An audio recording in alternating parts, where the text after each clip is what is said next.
No ar, Faixa Livre, rádio jornalismo de verdade, a informação de primeira qualidade, a interpretação e os comentários das notícias, entrevistas, o contraditório.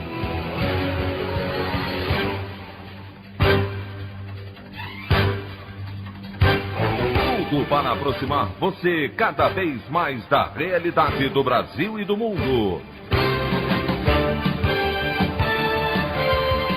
Apresentação: Anderson Gomes. A Assembleia Legislativa do Rio de Janeiro aprova a continuidade de impeachment do governador Wilson Witzel, que fica afastado politicamente do cargo por até 180 dias até parecer final sobre a cassação de seu mandato. O Ministério Público Federal vê consequências trágicas em gestão de ministro do Meio Ambiente Ricardo Salles e reforça pedido de seu afastamento à Justiça.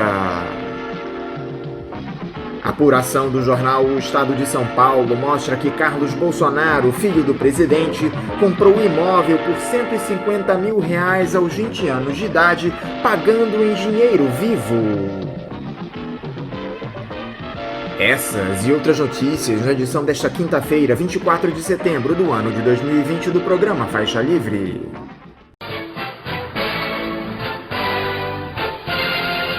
Comentário de Anderson Gomes.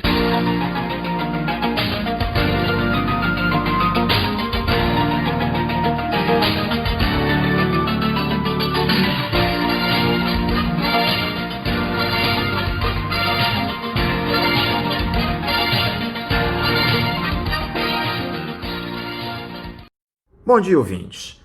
Parece que a recém-iniciada carreira política do governador eleito do Rio de Janeiro, Wilson Witzel, do PSC, está a um passo de se encerrar.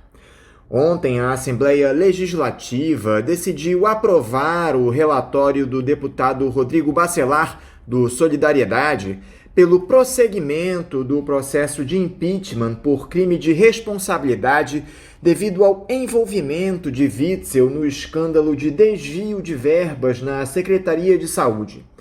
O governador, que teve sua candidatura a um cargo eletivo lançada graças ao processo de judicialização da política provocado pela Operação Lava Jato, e chegou ao governo do estado devido a outro fenômeno, dessa vez o do bolsonarismo, que o levou de 1% das intenções de voto a 2 semanas do primeiro turno das eleições a uma surpreendente vitória, aguarda o parecer definitivo de um tribunal misto formado por 5 deputados estaduais escolhidos pela Alerj e 5 desembargadores do Tribunal de Justiça do Rio sorteados, que vai definir a cassação do seu mandato. O personagem que disse que ordenaria os policiais a atirarem na cabecinha de quem estivesse portando um fuzil nas favelas do Rio de Janeiro, que deu pulos em comemoração à morte do sequestrador de um ônibus em meio à ponte Rio-Niterói, que atirou de um helicóptero contra uma construção abandonada em um morro, sente agora o peso do isolamento provocado pela inexperiência na política, somado ao evidente envolvimento em ilícitos graves. A institucionalidade cobra o seu preço. Processo semelhante passa o governador de Santa Catarina, Carlos Moisés, do PSL, e sua vice Daniela Rainer, sem partido, que também enfrentam um pedido de impeachment, acusados de darem aumento salarial aos procuradores do Estado no ano passado por meio de decisão administrativa. Vale lembrar que o PSL é a mesma legenda pela qual o presidente Jair Bolsonaro foi eleito em 2018. Ao mesmo tempo em que nós lamentamos esses episódios do afastamento do cargo de políticos eleitos, temos de ressaltar também, pelo menos no Rio de Janeiro, a facilidade com que essas situações de envolvimento em atos ilícitos ocorrem nos governos. Aqui no estado é algo enraizado há no mínimo 20 anos. Esperamos que esse tipo de episódio sirva de exemplo para esses outsiders da política que tentam se colocar como alternativa, mas apostam na velha fórmula da corrupção. a opinião do Faixa Livre. Bandeirantes, 1360. Estamos apresentando Faixa Livre. Voltamos a apresentar Faixa Livre. Estamos de volta, ouvintes, com o início da edição de hoje do programa Faixa Livre, que tem na sua produção a jornalista Celeste Sintra, auxiliada pela também jornalista Natália Moraes, tendo no comando do áudio o Francisco. Meu bom dia a todos. E meu bom dia também a você, que pode aqui participar nos enviando mensagens eletrônicas para o endereço ouvinte@programafaixalivre.com.br ou ainda registrando suas participações diretamente nas nossas redes sociais. No Facebook, nossa página é o Programa Faixa Livre. No Twitter e no Instagram, para deixar o seu recado, basta seguir os perfis @PGM Faixa Livre. Lembrando que as participações por telefone estão inviabilizadas, pois durante o período da pandemia do novo coronavírus, nosso programa está sendo gravado no dia anterior à sua veiculação. Pedimos desculpas aos nossos ouvintes que costumam interagir conosco desta forma, mas foi a maneira encontrada pela equipe do Faixa Livre para mantê-los informados sobre o que acontece no país e no mundo com essa nossa visão crítica e, ao mesmo tempo, preservando a saúde dos profissionais que levam o programa ao ar. O Faixa Livre pode ser acompanhado também pelo nosso aplicativo para celulares com sistema operacional Android. O nome do aplicativo é Programa Faixa Livre. Os ouvintes também têm acesso à transmissão pelo nosso site, o www.programafaixalivre.com.br, ou pela página da Associação de Engenheiros da Petrobras, a AEPET, uma das nossas entidades patrocinadoras, no www.aepet.org.br. Para quem perdeu alguma das edições ou quer ouvir novamente o Faixa Livre, os áudios das entrevistas e editoriais estão disponíveis no nosso podcast, nos aplicativos Spotify, Deezer e Castbox. E dando início às nossas entrevistas, eu cumprimento o jornalista Henrique Acker. Henrique Acker, bom dia. Bom dia, Anderson, bom dia à produção do programa, bom dia a todos os interespectadores que acompanham o Faixa Livre. Muito obrigado pelo convite mais uma vez. Muito obrigado, Henrique, por novamente dialogar conosco aqui no Faixa Livre.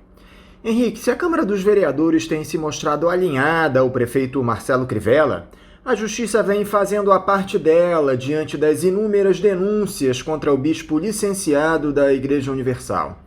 Na última segunda-feira, o Tribunal Regional Eleitoral formou maioria pela cassação dos direitos políticos de Crivella até 2026, por conta daquele episódio da reunião ocorrida na quadra da Escola de Samba Estácio de Sá, com servidores da Conlurb, onde o prefeito apresentava candidatos a deputado, entre eles o seu filho Marcelo Rode. O relator do caso, o desembargador Cláudio Delorto, nosso comentarista aqui no Faixa Livre, afirmou que não cabe a cassação de Crivella nesse caso, mas deu prosseguimento às acusações de abuso de poder político e conduta vedada. A votação lá no TRE deve ser concluída hoje e o prefeito ainda pode recorrer caso confirmado o resultado parcial. Já naquele episódio do Fala com a Márcia, os juízes eleitorais entenderam não haver provas suficientes de ilícitos e livraram o chefe do executivo.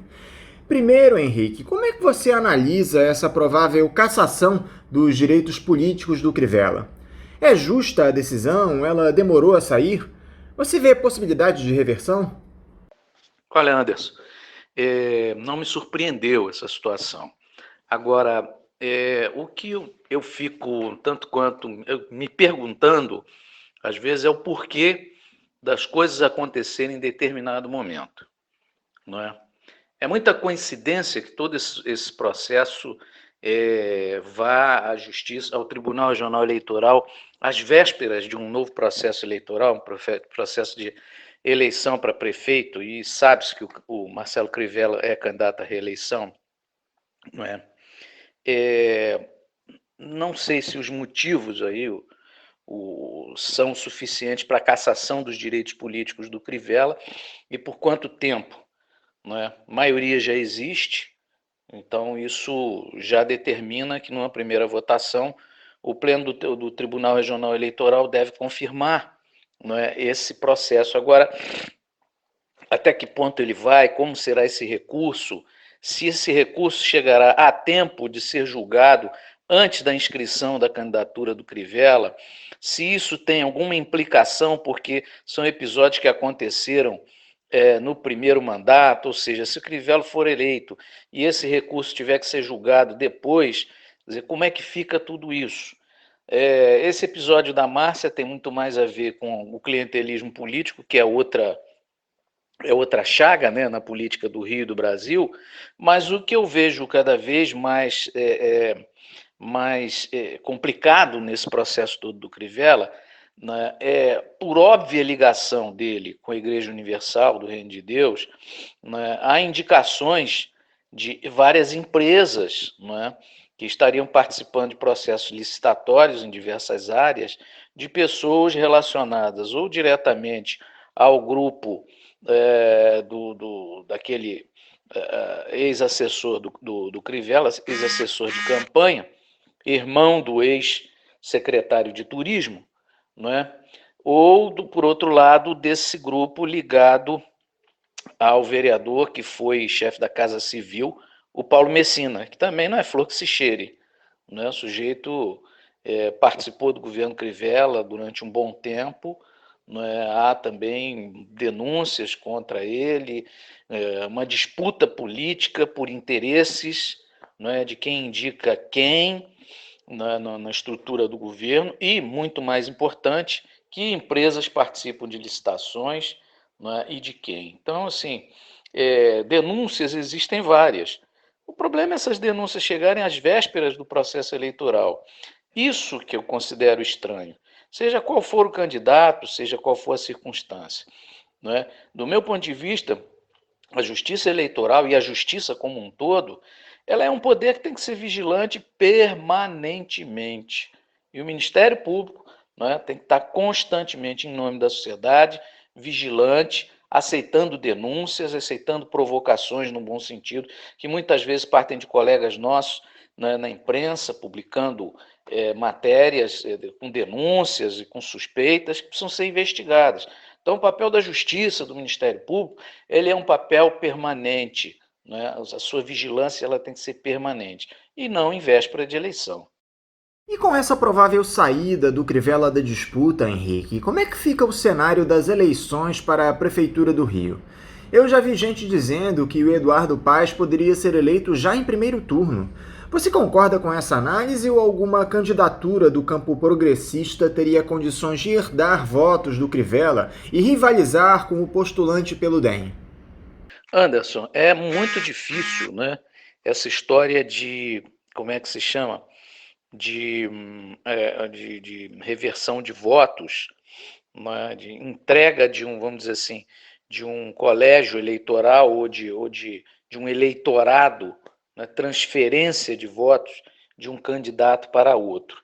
Evidentemente, existe uma identidade muito maior desse eleitorado neopentecostal, em parte, porque não é o todo, desse eleitorado que vive no clientelismo político, né, ou subordinado à pressão de grupos milicianos e grupos dessas igrejas, né, dessas seitas neopentecostais, existe muito mais possibilidade de ser um voto conservador, né?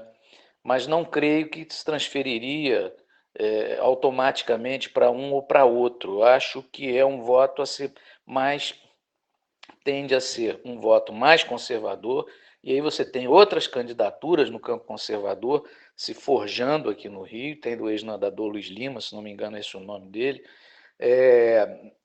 tem outras possibilidades e pretensões aí no campo da direita, mas não acredito nessa transferência automática de votos. Olha, tudo isso aqui que pertence a mim, sei lá, 20, 25% do eleitorado da capital, eu transfiro ou eu vou pedir voto para fulanos ou beltranos.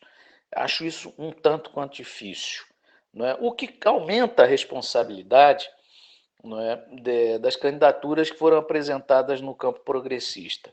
Eu só lamento que nenhuma delas, do meu ponto de vista, tenha, de fato, não é, condições políticas ou condições eleitorais, não é, para enfrentar ou o Crivella ou Eduardo Paes, ou os dois juntos. Né? Eu disse isso aqui, fiz comentários anteriores. Até agora não entendo a desistência da candidatura Marcelo Freixo. Até agora não entendo. Até agora não consigo entender a candidatura de Chico Alencar para vereador e não para a prefeitura do Rio de Janeiro, numa condição como essa, inclusive, que é muito mais favorável. Né? Eu não consigo entender. Eu passo a acreditar, não é, que isso faz parte ou de acordos políticos que a gente não sabe muito bem, não é, onde estão ancorados, e eu não quero, né, fazer eco com isso, mas é compreensível que as pessoas estejam pensando assim, não é, porque não há o que explique esse vazio que vai ficar no campo progressista aqui da cidade do Rio de Janeiro. Não é uma eleição que a gente já discutiu, já debateu isso, terá uma influência muito grande em 2022, não é? E numa eleição que poderia marcar uma mudança na política da capital do Rio de Janeiro, sair desse atraso, não é? Esse atraso que se divide entre essas correntes de igrejas, seitas neopentecostais, milicianos, organizações sociais, empreiteiras, e nada tem a ver com o interesse público. Não é? E também uma prefeitura, uma administração municipal que prezasse pela democracia, pela liberdade, pela participação da população, sobretudo a população mais pobre, mais necessitada. Então, eu acho lamentável esse vazio. E não vejo candidatos, de todos que se apresentaram, não vejo candidatos em condições de disputar de igual para igual com o Eduardo Paes, ou se o Crivella permanecer no processo, sabe-se lá como, não é? De igual para igual. Não vejo essa condição. Eu posso estar enganado. Eleição muda muita coisa, o eleitor tem sua cabeça, evidentemente, os processos são dinâmicos. Mas até aqui vejo lamento muito a ausência de uma unidade dos setores progressistas, democráticos, de esquerda no Rio de Janeiro, que não tem uma candidatura à altura, apesar de respeitar todos os nomes que estão aí colocados. Nós não chegamos a falar, Henrique, sobre aquele segundo pedido de abertura de processo de impeachment contra o Crivella, julgado na última semana lá na Câmara, onde os vereadores mais uma vez não viram motivos para o julgamento político do prefeito naquele episódio do QG da propina, onde o Crivella é acusado pelo Ministério Público de fazer parte de um esquema de desvio de dinheiro público na Rio Tour. Isso já estava no radar, não é, Henrique? Mas essa anuência da maioria dos parlamentares às vésperas das eleições municipais. Pois é. O problema é que todos esses processos eles vão estourando, não é? E denúncias e tudo mais vão aparecendo, surgindo, em vésperas de um processo eleitoral.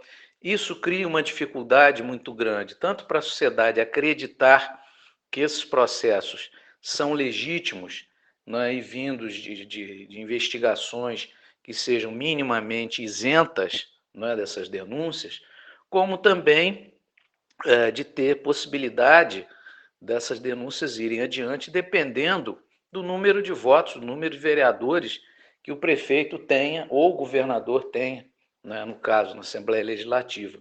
Então, o que está acontecendo, na verdade? Quer dizer, você tem hoje um plenário virtual, né, da Câmara de Vereadores do Rio, bastante dividido, né, bastante dividido. Por alguns poucos votos, o prefeito Marcelo Crivella tem maioria, não é? E assim nenhuma denúncia consegue ir adiante. Acho muito difícil, né, essa coisa toda chegar onde deve chegar de fato, uma comissão de inquérito, né, parlamentar de inquérito, uma CPI. Agora, é evidente que todas essas denúncias vão gerando desgaste, né, vão gerando desgaste para o prefeito, diante da opinião pública, e abrindo espaço para que a eleição seja mais concorrida, que haja debates sobre as posturas que estão sendo adotadas pelas autoridades do município, né? Tanto o prefeito como vereadores, quem responde por tudo isso que está acontecendo no município do Rio de Janeiro, ou que não está acontecendo, né? Quer dizer, as lacunas que estão abertas aí na área da saúde, da educação, da moradia, do transporte público, do saneamento, né, da segurança, enfim, todas as áreas de interesse popular, não é, que ficam aí largadas às traças, não é, e o debate só ressurge de 4 em 4 anos. É lamentável. Agora, mais enrolado que o Crivella, Henrique, está o governador afastado Wilson Witzel, que teve ontem a votação do seu processo de impeachment no plenário da Assembleia Legislativa. Na sessão, falaram os deputados, o governador dispensou os advogados e fez ele mesmo a própria defesa. Mas o resultado foi o esperado, pelo acolhimento do relatório favorável ao afastamento político de Witzel. Agora será formada uma comissão mista de julgamento com 5 deputados estaduais escolhidos pela Casa Legislativa e 5 desembargadores sorteados do Tribunal de Justiça do Rio, que vão decidir pela cassação ou não do mandato do governador. Como é que você analisa esse resultado, Henrique? Acho que não surpreendeu ninguém, não é? Bom, esse aí era o mais esperado, né, o Anderson. Ninguém tinha muita dúvida em relação a isso. Já na abertura, no pedido de abertura de investigação, né, na Assembleia Legislativa do Rio, praticamente todos os partidos se juntaram favoráveis à investigação, não é, a investigações sobre a administração do Wilson Witzel. Ele mesmo sabia que não tinha a menor condição de enfrentar isso, foi se desmoralizando. Um dos aspectos levantados foi essa história toda das organizações sociais na área da saúde, e as investigações levaram à descoberta de que a própria esposa do Witzel estaria envolvida em arrecadação de dinheiro, houve liberação de empresas que não tinham condição de participar de processos licitatórios, o esquema do Mário Peixoto, enfim, várias outras questões aí ficaram transparentes nesse processo, e o próprio Wilson Witzel ele não tinha estrutura. Veja, falta o atual governador do Rio de Janeiro, por isso que é importante a gente perceber esses processos. Ele foi eleito, na verdade, na onda do Bolsonaro, com apoio dos filhos do Bolsonaro aqui no Rio de Janeiro, explícito, inclusive do Flávio, que foi candidato a senador na mesma eleição. Então, o que é que se passa agora? Era algo que não tinha estrutura, não é? Um azarão. Poderia dar muito certo, acredito que seria muito difícil, e poderia dar tudo errado, como era o mais provável, não é? À medida que as coisas foram ficando mais claras para a sociedade, fluminense. Agora, eu não vejo muita escapatória para o Witzel, porque o cerco vai se fechando e as portas também. Não é? Veja, quando ele não tem sequer um parlamentar na Assembleia Legislativa para formar uma liderança de governo, para representar o seu governo, para defendê-lo de alguma maneira dentro do plenário e junto à sociedade, é porque as portas se fecharam. Quer dizer, não adianta. Quer dizer, ninguém quer mais ser secretário do Witzel, né? Alex Busquet, que não é nunca uma flor que se cheire, tudo, ele já pediu já o seu boné. Há outras secretarias que estão com secretários provisórios, absolutamente provisórios.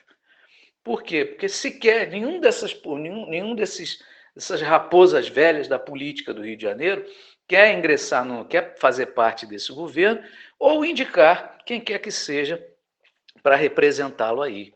É um governo que está condenado à morte, e isso está muito claro, muito evidente, mas fica como lição. Eu acho que fica como lição para o eleitorado do Rio de Janeiro, sabe?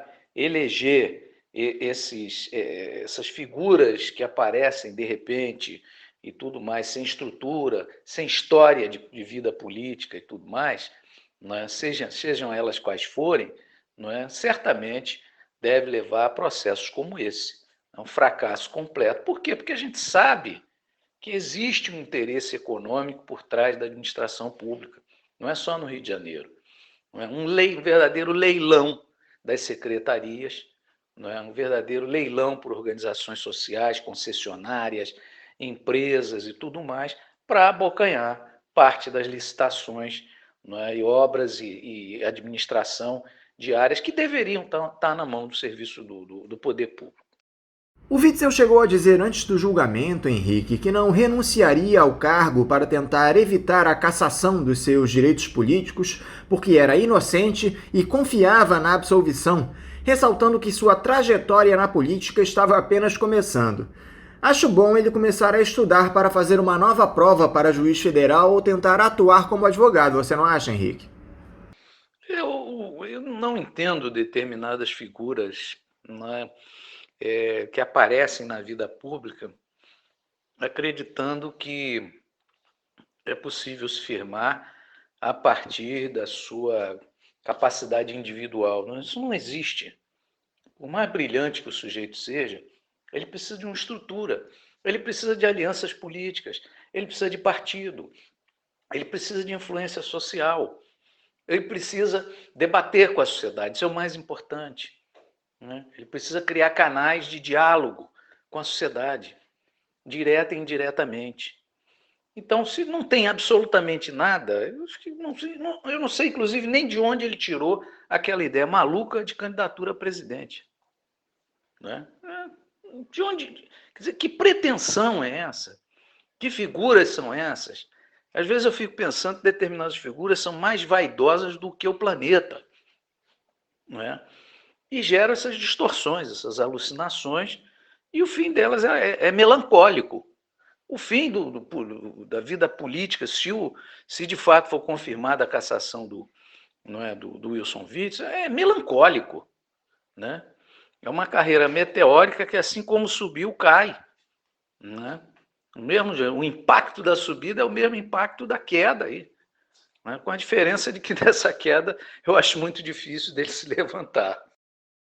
Agora, a distopia na política no Brasil, em especial aqui no Rio de Janeiro, é tão grande, Henrique, que a ex-deputada Cristiane Brasil, que está presa preventivamente por supostamente participar de um esquema de desvio de até 30 milhões de reais do governo e da prefeitura, foi confirmada pelo PTB como pré-candidata à prefeitura. Por mais que não haja impedimento legal para que alguém preso se candidate a um cargo eletivo, acho que é um bom exemplo de como a política e a justiça percorrem caminhos muito distintos no nosso país. Eu não sei, Anderson, se são caminhos distintos, né? Na verdade, os tribunais eles julgam, não é? Eles decidem, os juízes decidem, mas a gente acredita, ou pelo menos acreditava, com base exclusivamente na lei, na legislação. Claro, a lei pode ser interpretada, né? O magistrado ele tem o arbítrio de interpretação, desde que ele não fuja, não é? Não fuja à essência do que está previsto legalmente, para dar sua decisão, seja ela uma liminar, uma decisão definitiva, ou participar de um pleno, não é, de um tribunal que julgue uma causa e condene ou absolva quem quer que seja. Agora, o problema é que, na verdade, quem faz essa legislação são exatamente, não é, os parlamentares, eles é que votam isso. Não é? E os senhores do Executivo que têm o poder de veto ou não. Então, veja, de 88 para cá, que foi a nossa Constituição e tudo mais, chamada Constituição Cidadã, o que é que se fez no Brasil? O que é que as classes dominantes, o que é que as elites fizeram? Elas foram deformando o texto constitucional em todos os aspectos. Elas foram retirando do texto constitucional ou criando subterfúgios, que lhes permitisse administrar o país, uma visão contrária ao que o legislador da Constituição de 88 propôs, que era uma Constituição democrática, com diversas possibilidades, plural, enfim. É isso.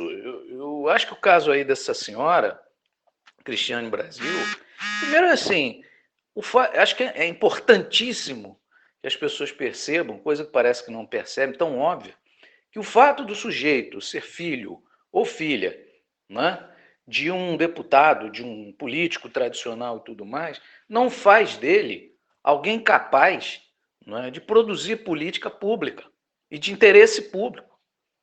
Ao contrário, em geral, o que acontece essas famílias de políticos, está aí também o Pedro Fernandes nessa história. Eu não sabia, Pedro Fernandes já foi secretário de Deus e todo mundo. de todos os governos, desde que ele começou a fazer política, porque esse povo não trabalha. Eu falo isso, as pessoas, e tem gente na esquerda também que tem esse mesmo tipo de vício, sabe? Nasceu na política, então assim, bater cartão, né? Pegar um transporte público, saber o que é trabalhar 8 horas por dia, essa gente não sabe, não tem noção. Não tem noção, entende? E se acham figuras assim imprescindíveis, não é, para a vida pública. O resultado são esses monstros que a gente vê. Pedro Fernandes, é um garoto aí, não sei quantos anos tem mais anos de política profissional, não é, do que muita gente tem de vida aí. Agora, de trabalho, nunca. Não é? Seu Eduardo Paes, que trabalhou aonde o Eduardo Paes? Eu não sei. Índios da Costa, não é? Essa Cristiane Brasil, qual é a profissão? Filha de Roberto Jefferson? Isso é profissão? Então, assim, é lamentável isso.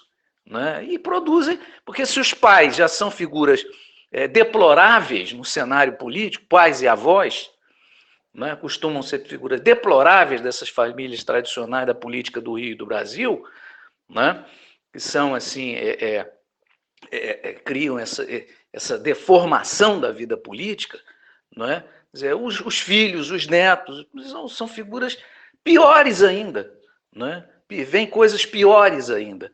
Cada geração que vem é pior, né? Porque tem menos conteúdo, menos capacidade, menos articulação política e mais compromisso com interesses imediatos, aquela coisa mesquinha, sabe? De meter a mão em dinheiro de Fundação Leão 13, rapaz. É um negócio impressionante isso. Outro que tem débitos com a justiça, Henrique, é o senador Flávio Bolsonaro, que faltou na última segunda-feira a uma acariação marcada pelo Ministério Público com o empresário Paulo Marinho para tratar daquele suposto vazamento da Operação Furna da Onça entre o primeiro e o segundo turno das eleições de 2018. A defesa do senador informou que a ausência no ato se deveu a compromissos da sua agenda oficial que o fizeram estar no Amazonas e pediram a remarcação da acariação lá para Brasília. Só que surgiram imagens que mostram o Flávio Bolsonaro participando de um programa de TV no estado da região norte, no dia do ato processual. Todo esse episódio está muito mal contado, Henrique. O Anderson, o compromisso inadiável do senador Flávio Bolsonaro naquele mesmo dia, não é? Em vez da cariação junto ao Ministério Público com o empresário Paulo Marinho, foi num programa de televisão, né? Do Siqueira, se não me engano, quer dizer, lá no Amazonas. Eu vi essas imagens, são inacreditáveis, né? Inacreditáveis. E mostra o deboche com que essa gente lida com a Justiça e o Ministério Público. Deboche, um verdadeiro deboche.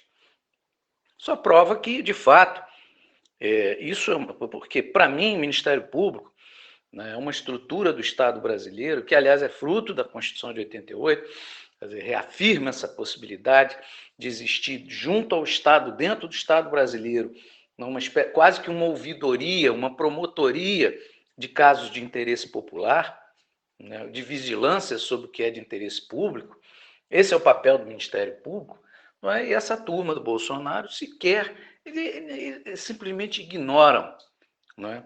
O sujeito acha que, como ele é senador, ele faz o que ele quer. Né? E, inclusive, o irônico da história é que a assessoria dele justificou que ele tinha compromisso inadiável e propôs uma nova data, não sei aonde, tal, lá em Brasília, para ele ser ouvido. Como se a assessoria do senador tivesse a prerrogativa de agendar, né, ou de marcar a vida e os compromissos do Ministério Público. Na verdade, é ele que está sendo investigado, ele não está concedendo nenhum favor a ninguém. Né? Quer dizer, você vê como lidam com as coisas, o interesse público, e as instituições, como é que essa gente está lidando, né? E de que forma eles entendem o Estado, a sociedade e a democracia no Brasil. O curioso, Henrique, é que quem antes rejeitava a prerrogativa de foro para obter vantagens, hoje se arvora nela para evitar determinados constrangimentos. Pois é, isso só mostra, na verdade, que essa gente se move de acordo, né, não com a lei, com a justiça, com as instituições brasileiras, mas se move de acordo com, né, o momento político e aquilo que lhe convém. Uma hora convém condenar o foro, não é, especial de parlamentares, enfim, né, como prerrogativa política, enfim, de exercício de mandato, de suas atividades. Outra hora não. Não, eu tenho foro privilegiado, então eu posso fazer isso ou deixar de fazer aquilo, não é? Porque lhe convém, simplesmente lhe convém. E acho que a sociedade brasileira, né, pelo menos a grande massa do povo brasileiro, ainda não percebeu, né, o quanto isso é grave.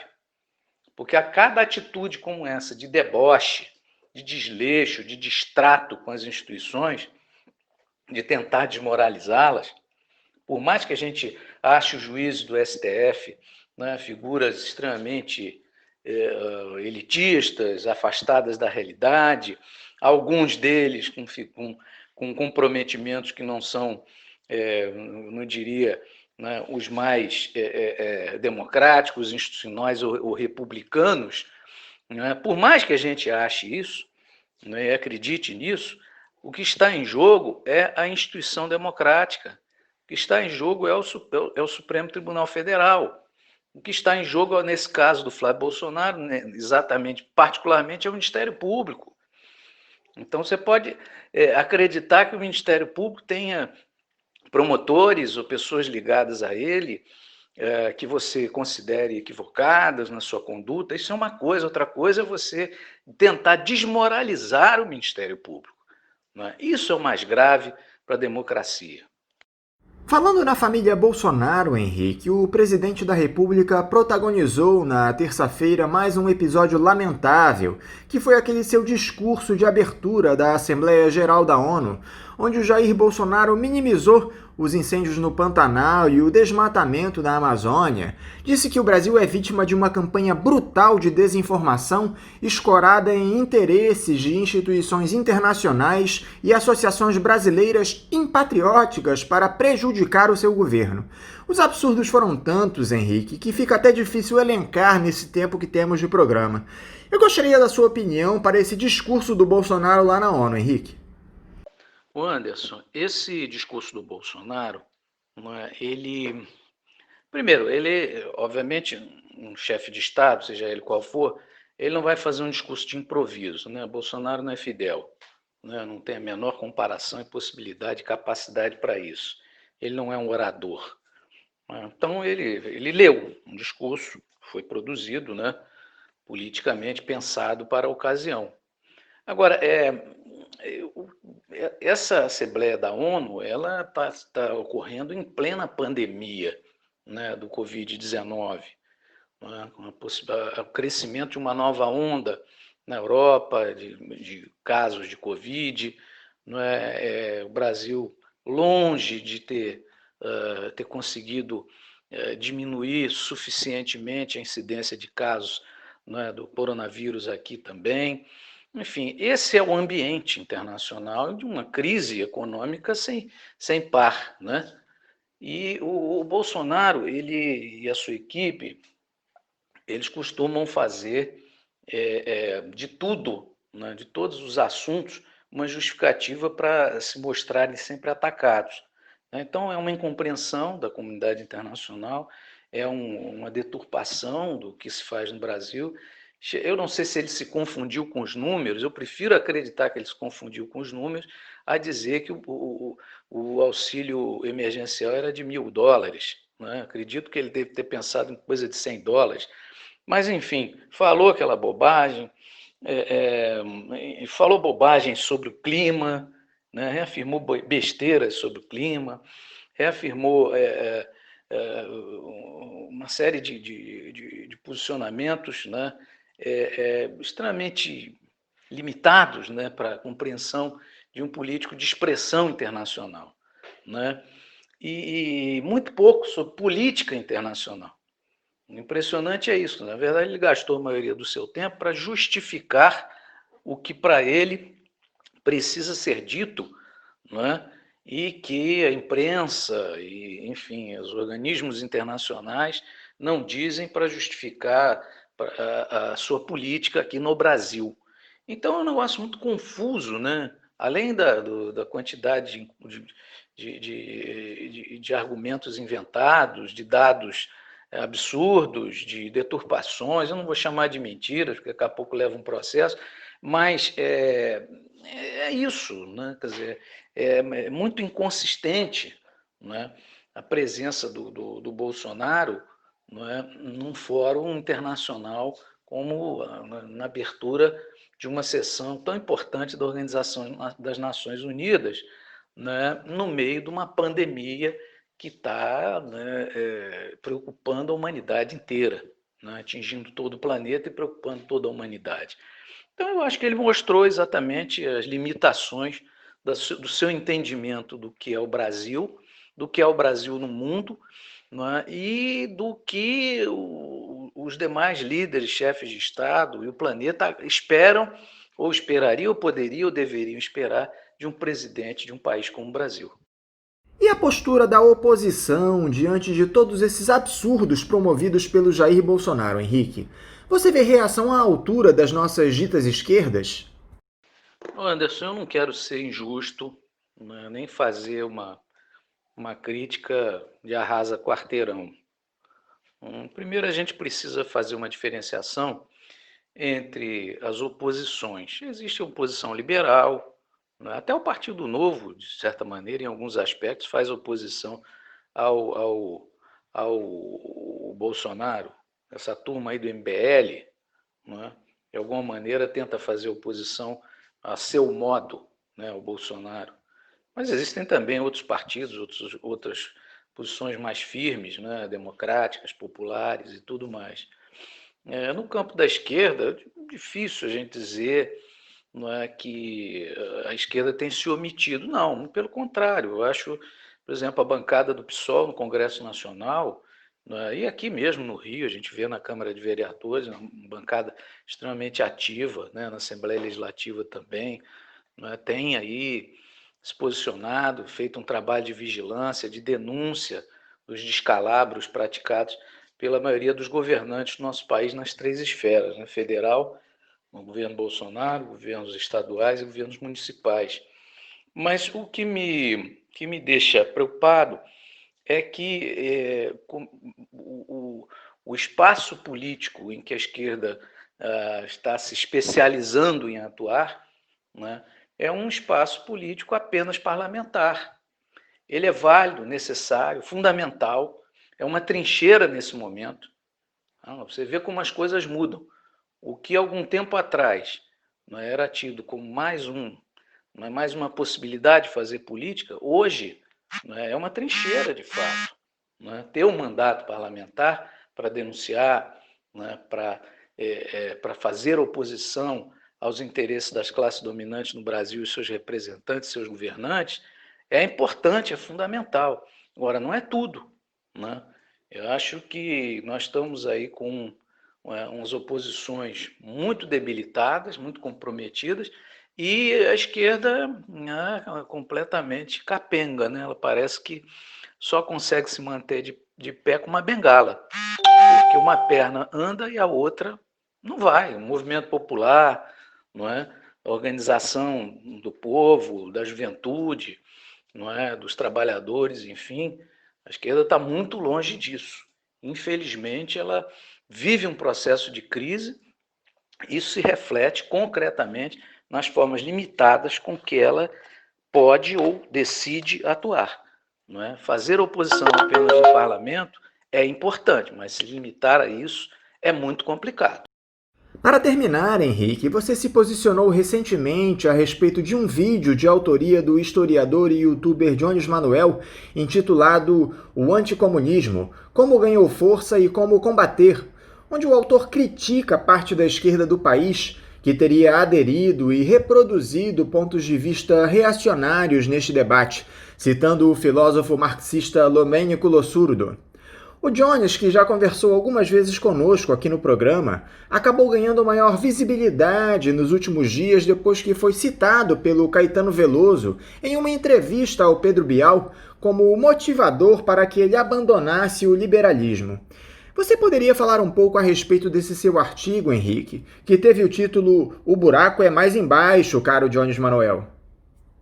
Olha, Anderson, eu fico até feliz, né, de saber que o Caetano, uma pessoa tão ilustre, um artista reconhecido mundialmente, uma figura expressiva da cultura brasileira, não é, tenha reconhecido a necessidade de abandonar pontos de vista liberais, não é, num debate político sobre uma visão de mundo, de sociedade e tudo mais, não é, e tem adotado posicionamentos mais à esquerda.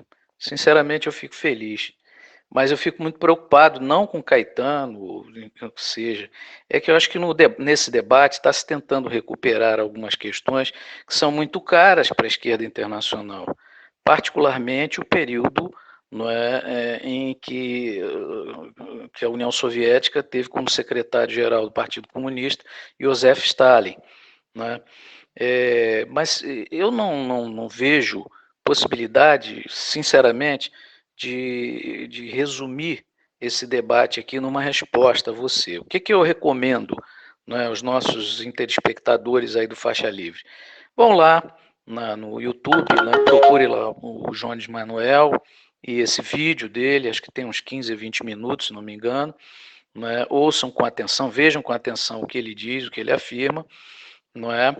E se tiverem saco, né, ou estiverem curiosos, leiam meu artigo, né? O buraco é mais embaixo, meu caro Jones Manuel, onde eu tento fazer algumas reflexões sobre as afirmações que ele faz, algumas afirmações, com algumas concordo, mas nas que são essenciais eu divirjo e muito, porque eu acho que recuperar a ideia do socialismo não é justificar uma série de equívocos, graves equívocos que foram cometidos, particularmente na experiência soviética.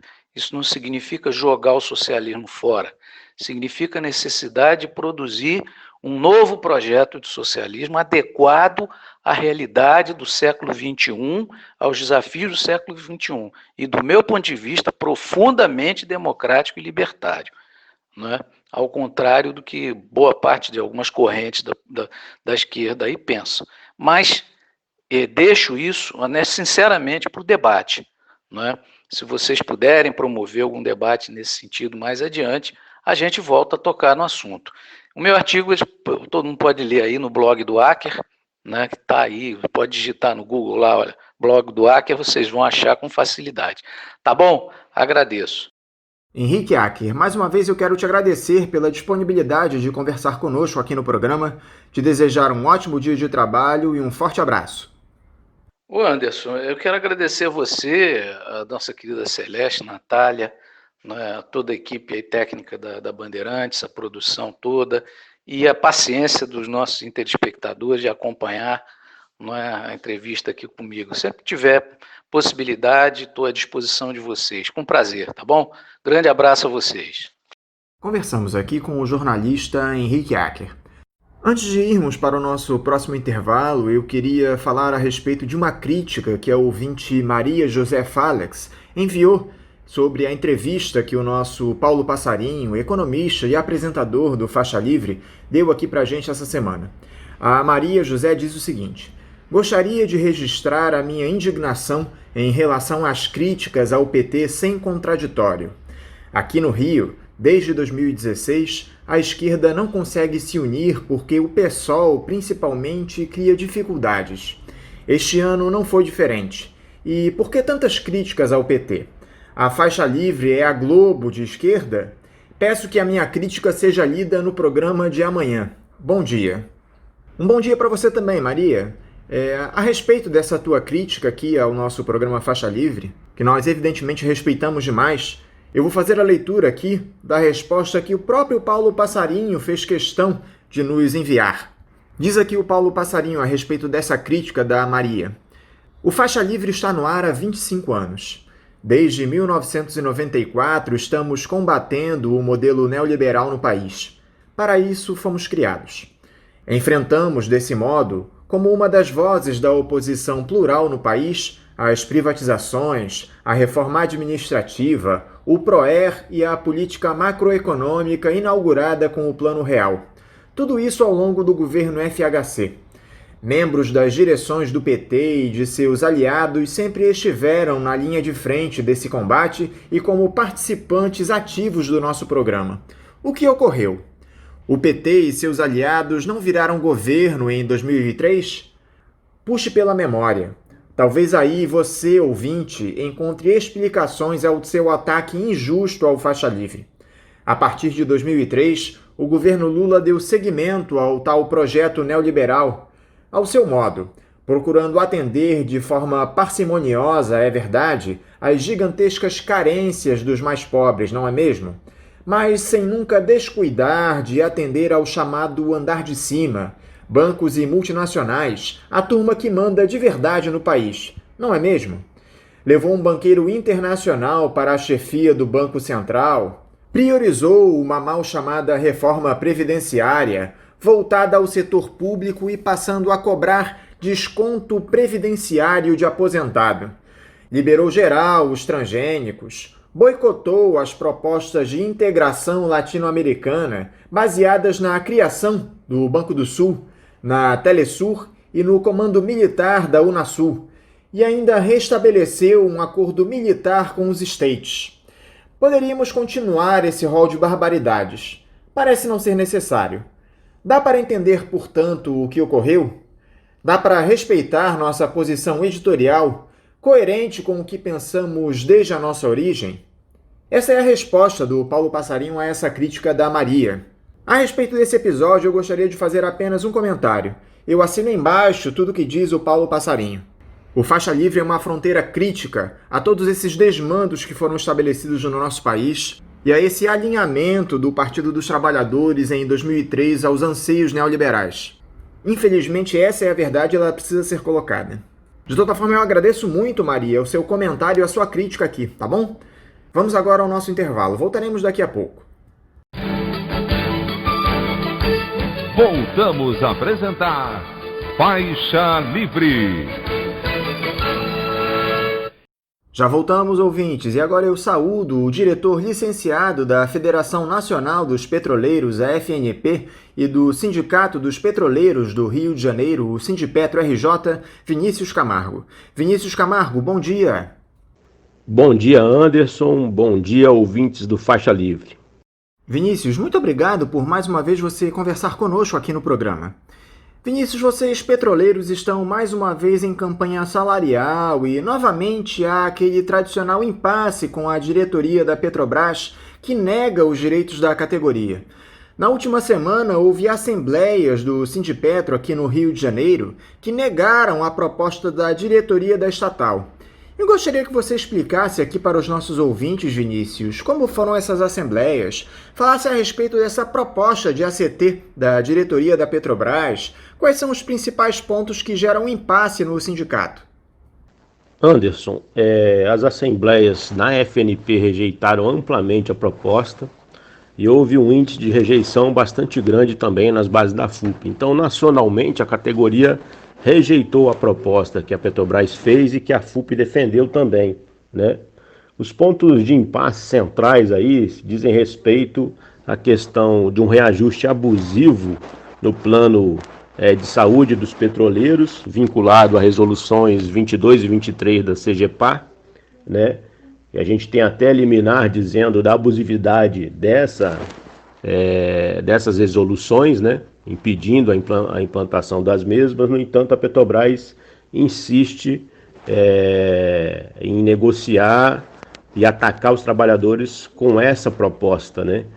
Que coloca o risco do negócio da Petrobras e o risco de saúde nas costas dos trabalhadores. Nem do ponto de vista liberal isso é aceitável, né?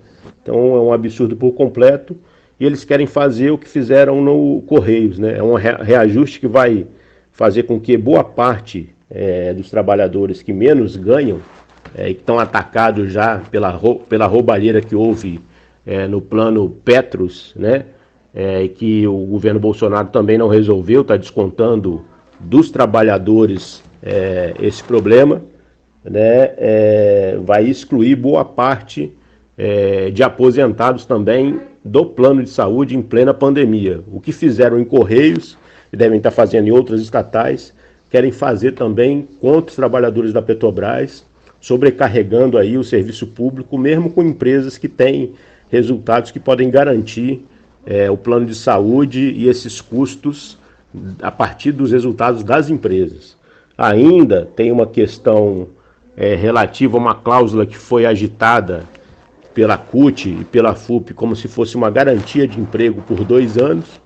E existem 2 cláusulas tratando do assunto, uma que garante a dispensa devido ao desinvestimento, a dispensa plurima, e outra que fala sobre a não demissão sem justa causa, né?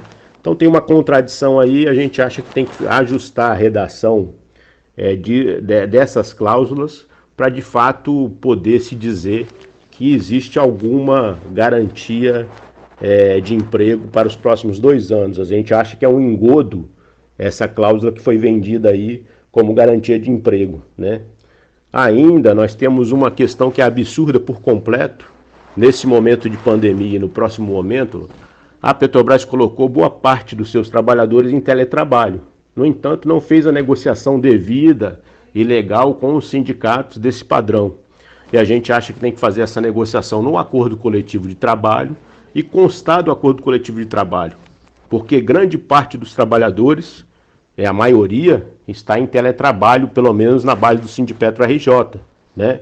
Então tem um absurdo colocado, a gente já ganhou liminares na justiça falando das ilegalidades praticadas pela Petrobras até o momento, né? E a gente está tentando negociar, buscando a negociação, a via da negociação, para ajustar isso e garantir com que a Petrobras não coloque encargos que são dela contra os trabalhadores na questão do teletrabalho, né? Ainda tem a questão da reposição da inflação. Os trabalhadores da Petrobras, desde 2013, mais do que dobraram os resultados aí entregues aos governos em tributos. Em 2013 era cerca de 100 bilhões de reais, mais de 100 bilhões de reais entregues. Agora em 2019 foram mais de 240 bilhões entregues. E a Petrobras não está querendo repor sequer a inflação do ano de 2020, o que é um absurdo por completo. Ainda tem outra questão, que é a retomada das comissões de anistia. Tinha um debate e um trabalho por causa da perseguição da época da ditadura. Muitos trabalhadores foram demitidos, perseguidos, e a gente tem um passivo aí com esses trabalhadores que foram perseguidos de garantir os seus direitos, o seu retorno à Petrobras ou os seus direitos. Então tem que manter uma comissão de anistia funcionando para atender a essa questão e essa reparação dos direitos dos trabalhadores, né? E tem ainda a questão da manutenção das cláusulas de relação sindical, né? A Petrobras tem atacado os sindicatos, o financiamento dos sindicatos, o governo de forma geral tem feito isso, e a gente acha que para garantir um debate à altura com a direção da Petrobras tem que garantir os financiamentos do sindicato e ainda a questão das liberações sindicais no patamar que sempre foi, né?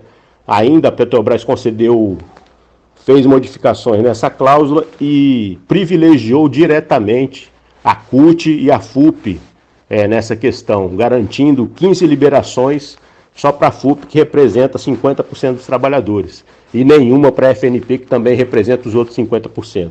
Então são essas questões que estão na mesa e que têm que ser tratadas, porque tem um ataque brutal contra os trabalhadores no seu plano de saúde, depois do que já se foi feito contra o plano de aposentadoria, né? Então são 2 pilares que já foram atacados, agora tem mais esse da AMS, né, que estão querendo derrubar, e vai enfraquecer a Petrobras e o conjunto dos trabalhadores. É um absurdo por completo. E como anda o diálogo com a direção da Petrobras a respeito dessa proposta, Vinícius? Aliás, existe diálogo ou o acordo coletivo terá de ser levado mais uma vez ao Tribunal Superior do Trabalho? Anderson, de fato, a direção da Petrobras tem tido uma postura protocolar nessas reuniões. Marca a reunião para dizer que existe alguma negociação, mas não há qualquer negociação de fato, né?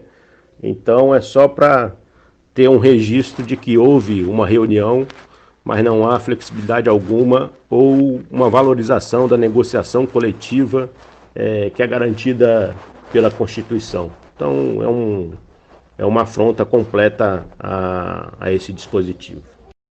A Federação Única dos Petroleiros, por sua vez, Vinícius, parece que aprovou a proposta de ACT da Petrobras. Como é que você observa esse cenário de impasse entre os petroleiros? Vocês chegaram a conversar com o pessoal da FUP sobre o tema?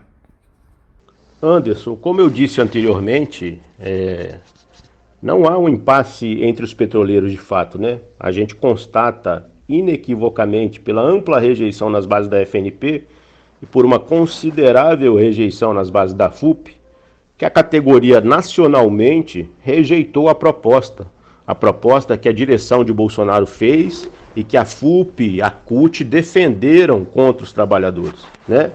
Então não existe uma contradição na base da categoria. A categoria nacionalmente rejeitou. A direção da FUP está assinando um acordo e está de acordo com a direção da Petrobras, a direção do Bolsonaro nesse momento. A FUP se apresentou sozinha e muito enfraquecida para negociar. Cometeu um erro grosseiro neste momento tão crítico, né? Dividiu a categoria, impossibilitou a unidade para lutar e o fortalecimento de outras negociações que estavam em curso, como bancários e principalmente Correios, né? É uma tragédia por completa a posição política, técnica e de negociação que eles tomaram. É um absurdo por completo. Concretamente, o que se dá ao final?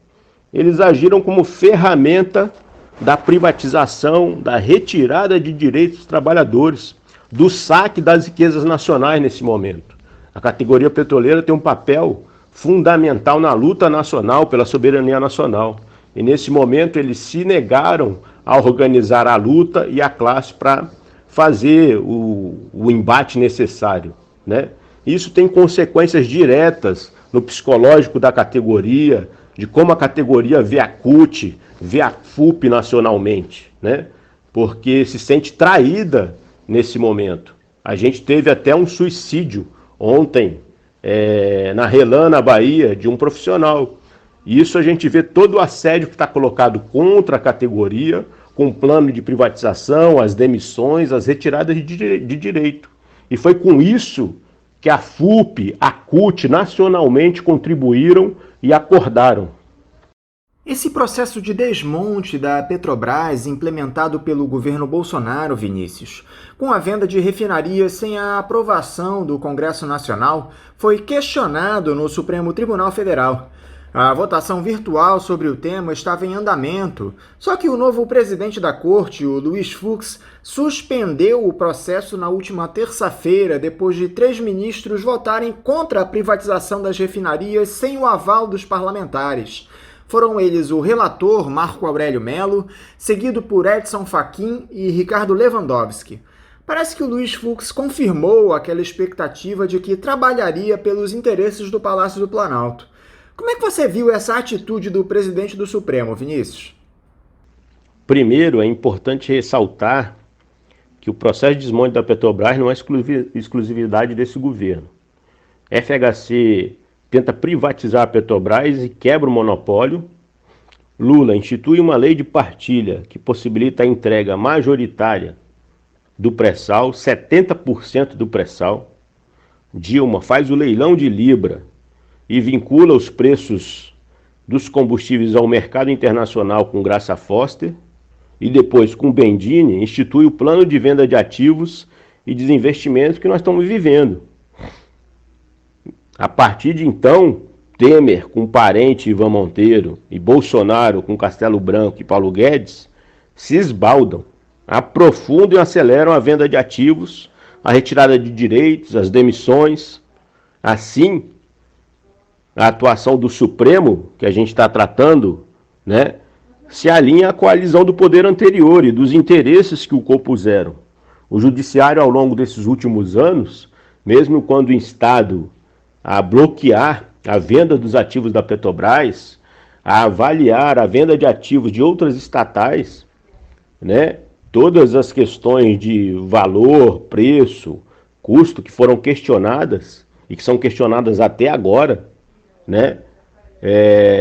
Eles compuseram e deixaram o barco correr, o barco da privatização. E esse barco a gente já viu antes, que é eivado de muita corrupção. A gente já viu a privatização da Vale, já viu a privatização das Teles, e o que está acontecendo agora? O que aconteceu com a Vale dos crimes de Brumadinho e Mariana? O que acontece com a própria Oi, que está quebrada e estava querendo receber o patrimônio de bilhões que foi arrendado a ela, ou as outras Teles. Então, esses resultados da privatização nos dizem o que é a privatização e a quem serve, né? E o judiciário de conjunto tem permitido e deixado avançar cada plano de privatização em cada estatal. A própria decisão do TST contra os trabalhadores do Correio é um absurdo por completo, né? De retirar os direitos dos trabalhadores da forma como eles fizeram. Tem um objetivo claro, que é a privatização, a entrega dos Correios, a entrega do principal braço logístico, ferramenta logística do país ao mercado internacional. É esse o objetivo. É esse o objetivo dessa burguesia subserviente, corrupta que nós temos, de vender o patrimônio do Brasil, entregar ao mercado internacional e receber a sua parte ao longo das próximas décadas. É esse o projeto que está colocado, né? E o judiciário tem deixado isso acontecer ao longo do último período. Foi assim também na questão da aposentadoria que a gente viu dos fundos de pensão. Existem denúncias e rejeição de contas dos fundos de pensão há mais de 15 anos. E a gente não viu Polícia Federal, Judiciário, Ministério Público serem atuantes o necessário para evitar o que os trabalhadores estão sofrendo agora. E o governo Bolsonaro, que disse que ia resolver tudo, a questão da corrupção e tal, está descontando dos trabalhadores e não retomou nenhum centavo até agora de quem lesou os planos dos trabalhadores. E o objetivo deles o que é? É privatizar até esses fundos de aposentadoria. Bem como o ataque que eles estão colocando agora é também privatizar os planos de saúde das estatais. É entregar essa massa de dinheiro, esse fluxo de dinheiro e esse público a um mercado para pura exploração dos trabalhadores. Então o judiciário está permitindo isso. E o STF não é diferente dessa aliança que se formou anteriormente e permitia esse estado de coisas até então. A mídia dominante, Vinícius, vem dizendo que esse impasse no STF tem afetado a própria Petrobras, que teve uma perda de 30% em suas ações esse ano por conta do atraso no plano de privatização. Só que esse pessoal não mostra os riscos para o país que uma ação irresponsável como essa, a entrega da maior empresa brasileira, pode provocar. Há todo um conluio do grande capital para desmontar a nossa Petrobras, não é, Vinícius? De fato, o discurso e os interesses dos banqueiros estão expressos na mídia dominante, né? Também, especialmente para a manipulação até do pequeno investidor, inclusive contra a economia nacional. E esses conluios ficam cada vez mais claros e mais expressos. O discurso de sabotagem não tem mudado.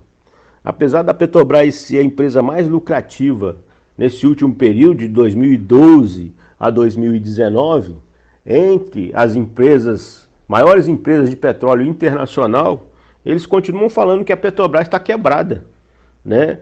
Esse discurso de sabotagem é incrível. Uma Petrobras quebrada aumentou a sua arrecadação de tributos para o governo no período de 2013 até 2019, de uma casa de 100 bilhões, que eles falavam que era uma empresa quebrada, que arrecadava 100 bilhões para o governo. Que empresa quebrada arrecada 100 bilhões para o governo em 2013? E agora isso, em tributos, a Petrobras entregou aos governos mais de 246 bilhões nesse ano de 2019. E nesse ano de 2020, apesar da pandemia, implantou até um novo sistema no pré-sal tem batido recorde de exportação de óleo, de bunker, tem batido recorde de produtividade. Até os trabalhadores estão em teletrabalho, reconhecidamente a alta gerência e a gerência diz que a produtividade aumentou. Então é um absurdo por completo o que se vive e a atuação desse discurso para destruir a Petrobras e não só a Petrobras, outras estatais. A gente vê o discurso contra Correios. Apesar, por exemplo, de Correios ser uma empresa, a empresa preferida no e-commerce, os caras falam como se Correios fosse muito ruim e as empresas não tivessem confiança, né? Como se Correios não tivesse ganho prêmio de qualidade internacional na sua entrega, como se, acho que o percentual de entrega de Correios, acho que é 98% ou 99% de efetividade. E o discurso é que essa empresa não presta, né? Não presta bons serviços e tal. Até as empresas internacionais contratam os serviços dos Correios para entregar as suas encomendas, porque elas só vão no filé mignon. Aonde é osso, elas não vão. O Correio vai e faz essa entrega. Então é um absurdo todo o discurso dos banqueiros e dos interesses do mercado no saque das riquezas nacionais e da destruição das empresas, das capacidades nacionais. Vocês do Sindipetro têm conversado com parlamentares a esse respeito, Vinícius? Dá para esperar uma posição favorável de deputados e senadores em relação a essa tentativa de venda das refinarias pela Petrobras, caso o STF decida pela necessidade de aval do Congresso? O Sindipetro Rio de Janeiro e a Federação Nacional de Petroleiros, né, têm trabalhado bastante também no campo parlamentar, né? Um exemplo é a própria constituição da Frente Parlamentar em Defesa da Petrobras, em que a FNP, seu Sindipetro, o Sindipetro RJ, estiveram presentes e têm feito todos os esforços necessários para ampliar essa frente parlamentar, né? Participa ainda do Comitê de Defesa das Estatais e dos Serviços Públicos e de muitas outras iniciativas aí nas câmaras de vereadores, nas câmaras de deputados estaduais, né? E também no Senado e na Câmara de Deputados. Então esse esforço é concreto por parte da Federação Nacional de Petroleiros e do Sindipetro RJ, né? Porque de fato existe uma contradição entre os interesses aí de quem quer entregar toda a Petrobras, diminuir a Petrobras, transformar ela só, em vez de uma empresa nacional, numa empresa regional somente do Sudeste, em detrimento de todo o resto do país, né? E a Petrobras opera por todo o país, né? E estão saindo do Norte, Nordeste, estão com planos de sair do Norte, Nordeste, do Sul, né? Entregando as plantas, paralisando plantas por completo, como fábricas de fertilizantes, né? Então é um absurdo o que a gente tem visto. Isso tem impactos concretos e deletérios à economia regional e local de muitos estados e municípios. E nesse sentido, todos os esforços para o esclarecimento dos políticos locais e regionais estão sendo feitos, porque a partir daí, concretamente, pode-se expressar essa contradição em uma votação no Congresso Nacional.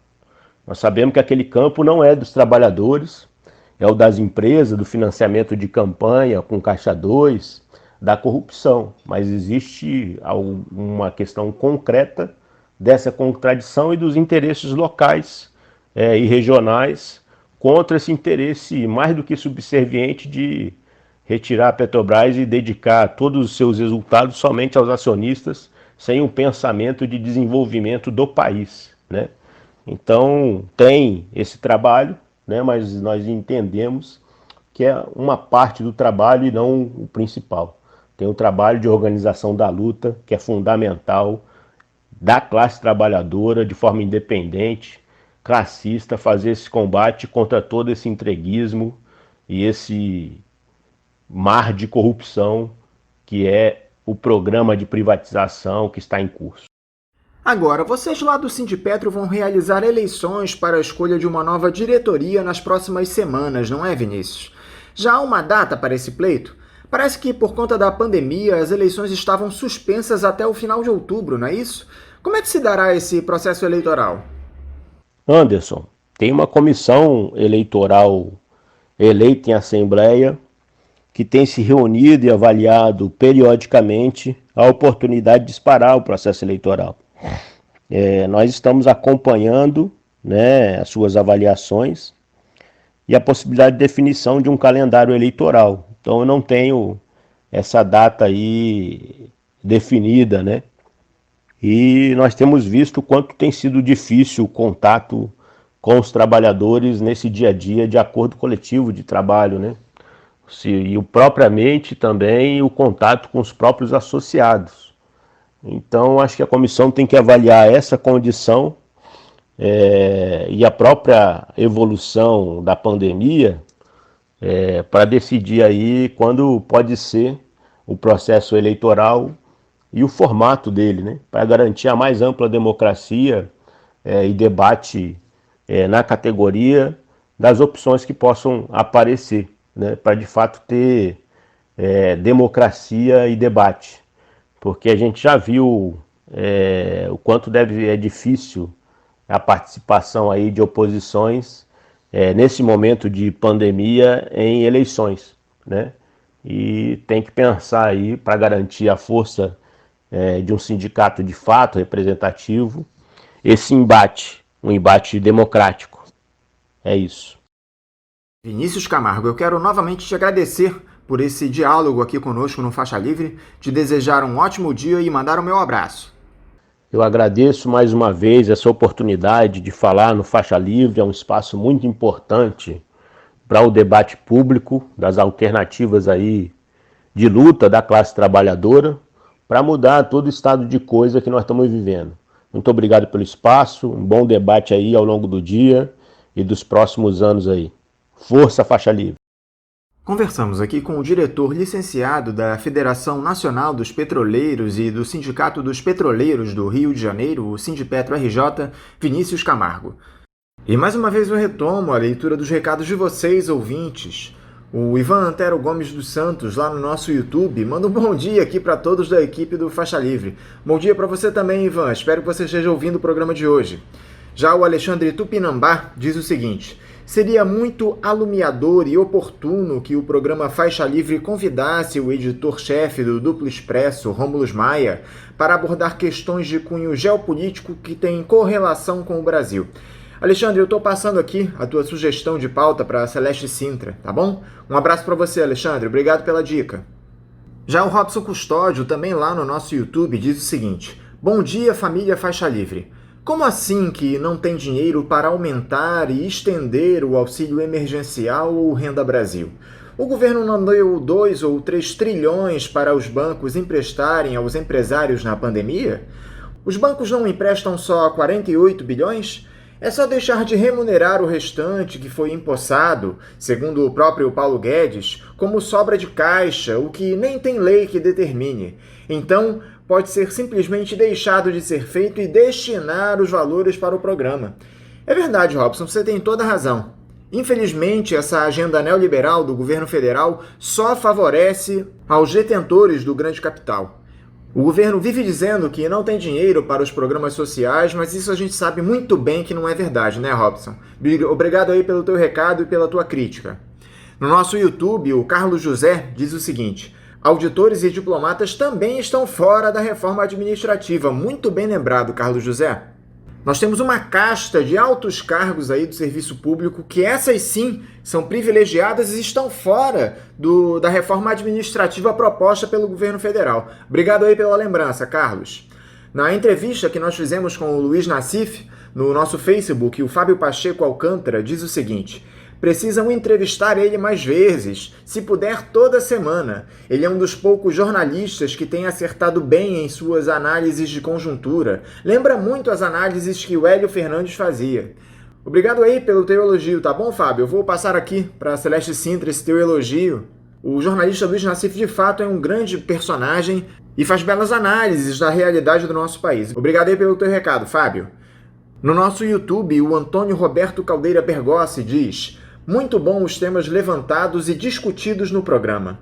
O Brasil de Bolsonaro está retrocedendo, sem dúvida, a um estágio pré-Vargas, mas em novas bases.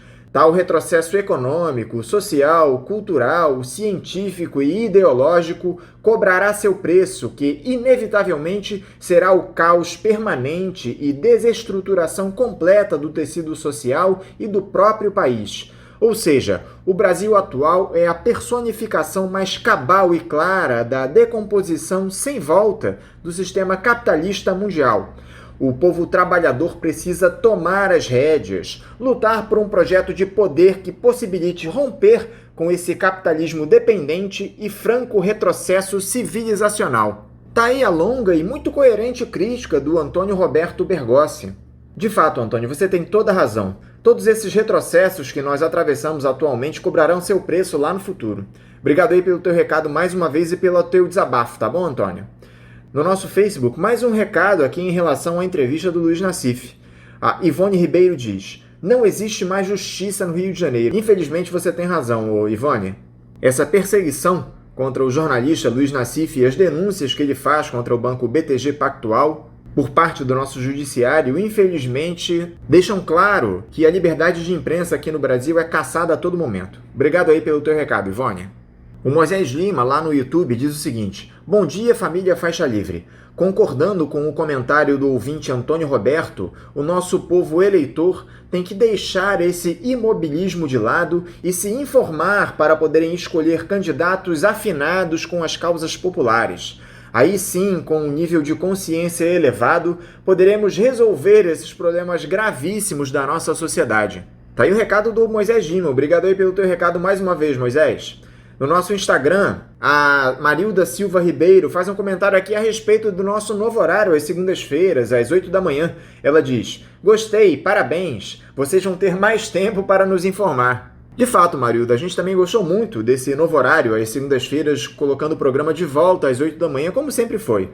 Obrigado aí pelo elogio e que bom que você gostou, Marilda.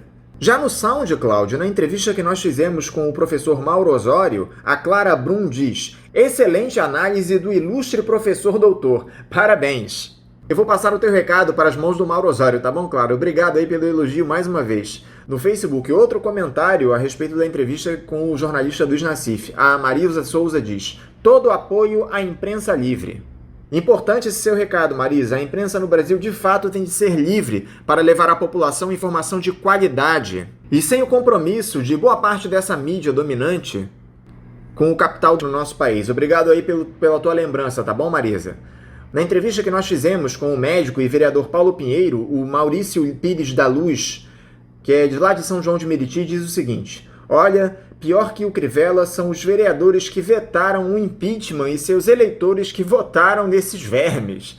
Tá aí o recado irritado do Maurício, mas realmente você tem razão, Maurício. Os vereadores fizeram um papel patético lá na Câmara ao barrar a abertura de um processo de impeachment contra o Crivella. Infelizmente, você tem razão. Obrigado aí pelo teu recado, Maurício. E que bom que você voltou aqui a comentar no programa. Você que normalmente comentava por telefone agora nos enviou a mensagem lá pelo Facebook. Espero novos recados seus, tá bom, Maurício? Obrigado para você pela audiência e pelo recado. No nosso site, o Marcelo Cantizano diz: faixa livre cada vez melhor, parabéns. Tá aí o elogio do Marcelo ao programa. Muito obrigado aí pelo teu elogio, Marcelo. A gente fica muito feliz com esses recados e também pela tua audiência aqui ao Faixa Livre. Obrigado e um abraço para você. No Facebook, outro recado aqui em relação à entrevista do Nassif. O Zenóbio Santos diz: Nassif, aproveite e fale sobre Banestado, CC5 e DOC da Odebrecht. Fica aí a dica de pauta do Zenóbio que vai ser passada aqui para as mãos da Celeste, tá bom, Zenóbio? Obrigado para você. A Mari Gadelha, no nosso YouTube, diz: por que vocês só chamam gente do PSOL? Olha só, Mari, eu tenho que discordar aí desse teu recado, porque a gente entrevista aqui constantemente figuras ligadas ao PT, ao próprio PCB, o PCdoB, o PDT também muitas vezes conversa aqui conosco, figuras ligadas a esse partido. Nós não dialogamos aqui apenas com personagens do pessoal não, tá bom? Mas de toda forma eu agradeço o teu recado e o teu alerta, tá bom, Mari? Um abraço pra você, obrigado pela audiência. O André, do Morro da Formiga, diz o seguinte lá no nosso YouTube: boa semana, família Faixa Livre. O nosso valoroso programa não deveria disponibilizar espaço para as bravatas de Lula, colocadas certamente no intuito de conseguir novamente o cargo de mandatário da nação, para que assim tenha uma nova chance de refazer as alianças espúrias, trilhar os tristes descaminhos percorridos e repetir as imposturas, omissões e as atitudes coniventes que demonstrou em seu período de governo. Avalio que o PT já demonstrou suficientemente que não é nosso aliado. Abraços. Obrigado, André, pelo teu recado, mas de fato a gente tem de dar espaço aqui para todas as vertentes políticas da nossa esquerda. Por mais que todos nós reconheçamos os erros que o PT cometeu, nós também temos de reconhecer que o Partido dos Trabalhadores continua sendo uma importante força política no nosso país. Aqui no Faixa Livre a gente tem o espaço aberto a todas aquelas figuras que de alguma forma desejam dialogar conosco a respeito das soluções aos dilemas do nosso país. Tá bom, André? Te agradeço, obrigado pelo teu recado e um abraço. Evo e Correia inabilitados. Se Lula concorrer, é porque a dossiêcracia funciona, conforme o Duplo Expresso. Tá aí o desabafo da Mirtes lá pelo nosso YouTube. Obrigado pelo teu recado, tá bom, Mirtes? E lembrando a vocês, ouvintes, que para que vocês enviem os seus recados aqui para o Faixa Livre, vocês podem acessar as nossas redes sociais no Facebook, Twitter e Instagram, o nosso site, que é o www.programafaixalivre.com.br, ou também enviar os seus comentários pelo nosso e-mail, que é o ouvinte@programafaixalivre.com.br. Vamos agora a um novo intervalo. Voltaremos daqui a pouco. Voltamos a apresentar Faixa Livre. Estamos de volta, ouvintes, e agora eu cumprimento o professor do Instituto de Relações Internacionais e Defesa do IRID da Universidade Federal do Rio de Janeiro, Fernando Brancoli. Fernando Brancoli, bom dia. Bom dia a todos. Prazer estar de volta no programa e poder conversar um pouco sobre questões internacionais. Muito obrigado, Fernando, por novamente conversar conosco aqui no Faixa Livre. Fernando, na última terça-feira, o Brasil foi mais uma vez motivo de chacota internacional, infelizmente, após o discurso do presidente Jair Bolsonaro abrindo a Assembleia Geral da ONU, que dessa vez foi realizada virtualmente por conta da pandemia de Covid-19. No vídeo gravado, Fernando, o Bolsonaro disse tantos absurdos que nós precisamos obrigatoriamente abordar alguns desses pontos de maneira individualizada. Antes disso, Fernando, eu gostaria de ouvir a sua opinião mais geral para essa fala do ex-capitão do Exército. Você esperava que viesse algo desse tipo ou o Bolsonaro te surpreendeu? Olha, é difícil a gente esperar algo diferente do Bolsonaro, né? Ele já fez algo parecido no ano passado, durante a abertura da Assembleia, e a gente tem que lembrar que esse momento da Assembleia Geral da ONU é usado normalmente por presidentes, por lideranças políticas para mandar uma mensagem interna, né? É difícil imaginar que esse recado, apesar de estar sendo feito aí num cenário internacional, vai chegar a grandes países como uma mensagem oficial. Na maior parte das vezes é uma maneira do presidente mandar uma mensagem para seus apoiadores, caso ele esteja aí em final de mandato, que não é o caso do Bolsonaro, às vezes fazer um apanhado do seu governo, mas aí, bom, acabou sendo um Bolsonaro que replicou o que é o presidente normalmente, né? Uma fala marcada por inverdades, falas atacando uma série de adversários políticos, ataca a China também. Então, infelizmente, era um pouco o que a gente esperava. E, apesar, obviamente, de ser aí um recado interno, um recado para os apoiadores do Bolsonaro, ele tem um impacto internacional, né? Apesar do alvo aí não ser internacional, é óbvio que o mundo inteiro está olhando. Então, obviamente, lideranças da China estão olhando os recados que o Bolsonaro está mandando. O Trump olha também o Bolsonaro mais subserviente, né? Comenta das eleições. Então, vai ter impactos, claramente. Mas para a gente que acompanha aqui do Brasil, para quem tem interesse em questões internacionais, vira um momento triste, né? Vira um momento esquisito por ter aí a maior liderança do país acusando populações indígenas e quilombolas de coisas parecidas. Para começar o show de horrores, Fernando, o Bolsonaro tentou desqualificar a crítica e minimizar os incêndios e o desmatamento que devastam o Pantanal e a Amazônia, dizendo que o Brasil é vítima de uma campanha brutal de desinformação. O chefe do executivo disse que tal campanha é escorada em interesses escusos por parte de instituições internacionais junto a associações brasileiras aproveitadoras e impatrióticas para prejudicar o seu governo. Para completar, ele usou mais um argumento absurdo, dizendo que a floresta amazônica só pega fogo nas bordas por ser úmida e que os responsáveis pelas queimadas seriam os índios e os caboclos.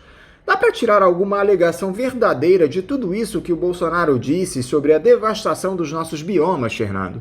O que leva o representante máximo do nosso país a distorcer a realidade a esse ponto? Olha, essa questão da Amazônia é uma resposta do Bolsonaro porque ele vem sofrendo críticas muito pesadas, não só internamente, né, no que diz respeito ao combate aos incêndios na Amazônia, no Pantanal, mas também críticas internacionais, né, uma série de lideranças internacionais, de movimentos de ONGs internacionais têm aí feito declarações muito pesadas contra o Bolsonaro. Olha, não há um menor indício, né? Não há a menor dica de que os incêndios sejam provocados por comunidades indígenas ou por quilombolas, né? Só lembrar, inclusive, que a própria Polícia Federal, investigando aí os incêndios no Pantanal, argumenta e diz que maior parte deles, na verdade, foi causado por fazendeiros, né? Por latifundiários. Então é até um órgão governamental, de certa forma, desmentindo o presidente. E se enquadra, de certa forma, dentro, né, o que faz o Bolsonaro fazer isso, né? Ele tem uma política clara de antagonizar esses grupos, que para ele são grupos ligados a organizações adversárias, inimigas, né? A comunidade indígena, o movimento negro, né? O movimento quilombola. Então, para ele tem a ver com uma disputa política clara. Não se trata, né, de um bioma importante como a Amazônia queimando, mas dos incêndios sendo usados pelos inimigos para enfrentá-lo, algo parecido. Que é muito ruim, né? Mas é muito típico também do governo Bolsonaro. A gente tem que lembrar que se trata de um governo que olha para a política numa dimensão de amigo e inimigo. Não são adversários com quem você dialoga. São figuras que merecem ser eliminadas, merecem ser, né, destroçadas do campo político. Dentro dessa lógica, a Amazônia e os incêndios se enquadram nessa dinâmica. Não é técnico, né? Tanto que a gente tem aí críticas aos técnicos, inclusive do governo, do INPE, que estariam fazendo as mensurações do incêndio. São inimigos que devem ser eliminados porque estão usando isso para enfrentar o governo. O que é muito ruim, obviamente, porque não só deixa vulnerável grupos que, obviamente, já são muito frágeis, né? Que são grupos indígenas, grupos quilombolas, que já estão aí historicamente à margem de políticas públicas e, além disso, tira um pouco o foco do que se deve fazer, que é o combate aos incêndios. Mas é isso, acho que a distorção da realidade por parte do Bolsonaro se enquadra num jogo político, né? Numa movimentação política em que qualquer ato ou qualquer questão que acontece no Brasil rapidamente é enquadrada entre amigo e inimigo. O nosso presidente também quis fugir da responsabilidade em relação à tragédia humana provocada pela pandemia de Covid-19, onde o Brasil é o segundo país do mundo com mais mortes, com quase 140 mil óbitos, atrás apenas dos Estados Unidos. Ele ressaltou que sempre defendeu medidas para preservar a saúde das pessoas e combater os efeitos econômicos provocados pela doença. Criticou mais uma vez as medidas de isolamento social, dizendo que as orientações para que as pessoas ficassem em casa durante a crise de saúde quase levaram o país ao caos social e jogou a culpa para estados e municípios, responsáveis pelo protocolo de combate ao novo coronavírus por decisão do STF. Depois de defender publicamente a cloroquina como tratamento para a Covid-19, Fernando, fica difícil para o Bolsonaro se colocar como inocente perante os líderes mundiais diante de tamanha tragédia. No que diz respeito à pandemia, é uma situação complexa, né? Porque, por um lado, a gente tem que pensar que Bolsonaro já é visto internacionalmente como o responsável, né, pela tragédia do coronavírus no Brasil, não obviamente pela chegada do coronavírus, mas pela maneira como o governo fez a gestão da crise, né? Aí, como você bem coloca, desde o início o Bolsonaro pede para as pessoas não ficarem em casa, para não respeitarem o isolamento social, diz que é um vírusinho pequeno, que todo mundo vai morrer um dia. Então tem aí uma perspectiva de que internacionalmente ele é visto como um dos responsáveis, e o Brasil, inclusive, se transformando numa espécie de pária sanitário, né? Países fechando as fronteiras com o Brasil.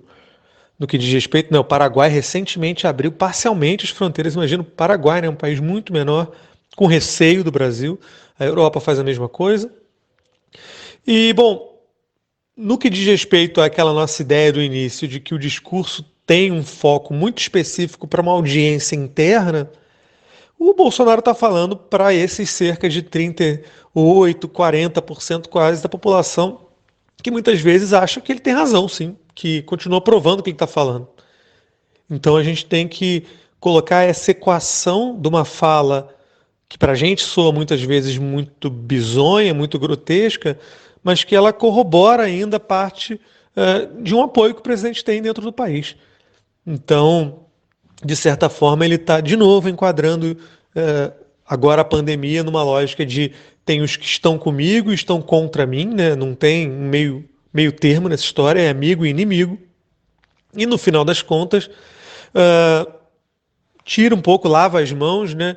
Coloca a culpa nos governadores, coloca a culpa no STF, quando a gente sabe, e aí tem pesquisas muito sérias que já foram feitas, mostrando, por exemplo, que localidades onde o Bolsonaro teve mais voto são localidades onde tivemos menos respeito ao isolamento social. Então as palavras do presidente fazem efeito. Quando ele diz para as pessoas não ficarem em casa, pesquisas demonstram que elas não ficam mesmo, que elas saem. E vai ter consequências importantes nessa história. E, obviamente, parte dessas mortes vão estar enquadrados dentro da responsabilidade do governo federal e do presidente em última instância, né? Ainda em relação às medidas relacionadas à pandemia, Fernando, o Bolsonaro disse que ofereceu à população mais atingida pelos efeitos econômicos da doença aproximadamente $1.000 de auxílio emergencial. O presidente só não disse o câmbio que ele usou para fazer essa conversão, porque a soma de todas as parcelas do auxílio até o fim do ano, quando ele será extinto, é de R$ 4.200, e $1.000 correspondem hoje a aproximadamente R$ 5.500. Talvez ele estivesse utilizando a cotação lá do início do seu mandato, em janeiro do ano passado, né, Fernando? Tinha um debate se ele errou na soma, se em vez de $100 ele falou 1.000, mas eu queria reforçar uma outra narrativa. Repare que em nenhum momento entrou-se no debate de que o auxílio não é do Bolsonaro, que se dependesse dele não teria auxílio nenhum. Depois, quando ele abre mão e diz, tudo bem, vamos fazer um auxílio, era para ser de R$200, não dos 600, e quem se movimenta é o Congresso. Então, acho que ele foi muito habilidoso nesse momento em trazer a discussão para que, olha, é o auxílio do Bolsonaro. Inclusive, parte importante, né, do apoio que ele recebe durante a pandemia tem a ver com essa percepção por parte da população de que ele é o responsável pelo auxílio emergencial, né, quando isso não é verdade.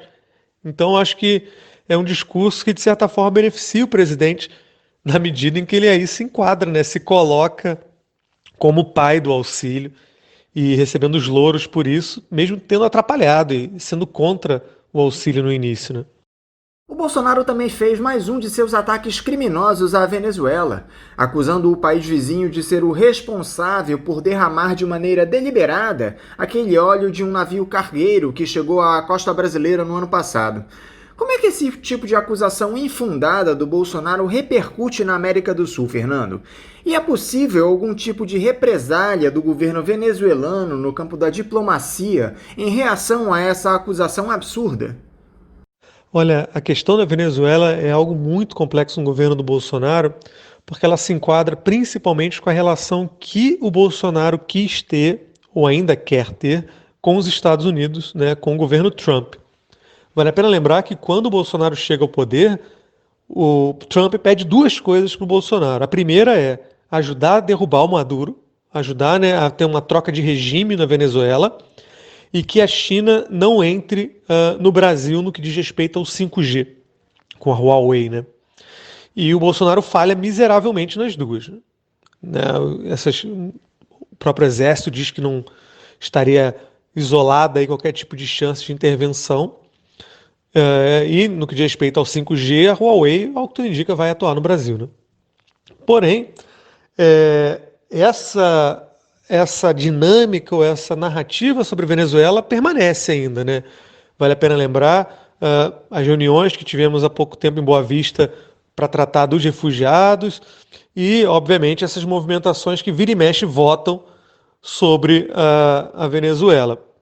Isso se enquadra, de novo, numa lógica que, por um lado, os Estados Unidos veem o Brasil como uma liderança importante para lidar com Maduro, e tem, obviamente, aí um fator acentuador que é a eleição norte-americana, né? O Trump tenta jogar com a história da Venezuela para ganhar votos nos Estados Unidos, principalmente com uma população venezuelana que está ali ao sul do país, centralizada na Flórida, principalmente. O Bolsonaro meio que como cabo eleitoral do Trump. É difícil imaginar que a gente vai ter uma intervenção armada na Venezuela liderada pelo Brasil, mas é óbvio que isso derrete bastante a capacidade de influência do Brasil na vizinhança. O Brasil construiu por décadas a ideia de que éramos um país pacífico, um país mediador, um país que resolvia problemas, e hoje somos vistos pelos vizinhos como um país encrenqueiro, um país que é aliado de primeira hora dos Estados Unidos, né? Então, atrelado aos Estados Unidos, longe dos interesses brasileiros. Então, acho que a Venezuela, ou o caso venezuelano no que diz respeito ao Brasil, né, ou a possível interferência brasileira na Venezuela, materializa um pouco o desastre que é a política externa do Bolsonaro e que vai prejudicar aí por décadas o Brasil, né? Quando o Bolsonaro sair, a gente vai demorar décadas, gerações para reconstruir a imagem do país.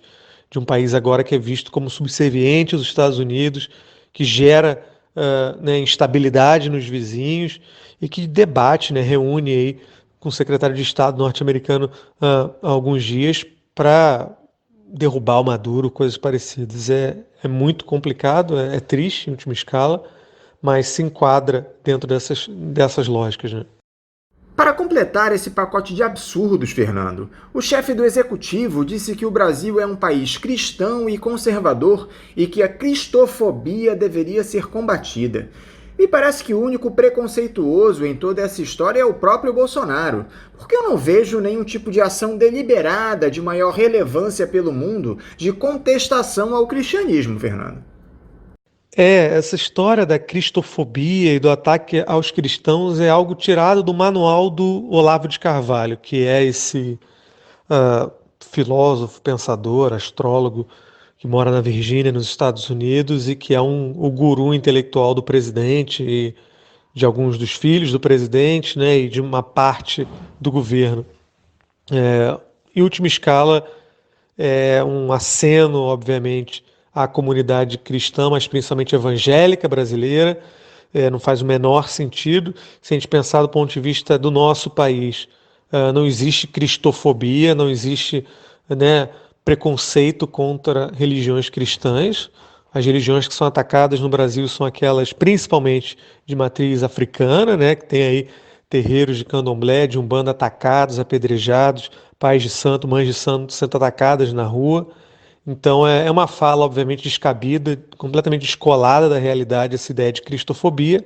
Mas, de novo, se a gente olhar para a Assembleia Geral da ONU como um momento de recado para apoiadores dentro do país, soa como, né, música para os ouvidos da bancada mais fundamentalista evangélica que apoia o Bolsonaro, né? Obviamente, não estou falando de todos os evangélicos, estou falando daquela bancada que o apoia, Malafaia, e outras figuras que a gente já conhece.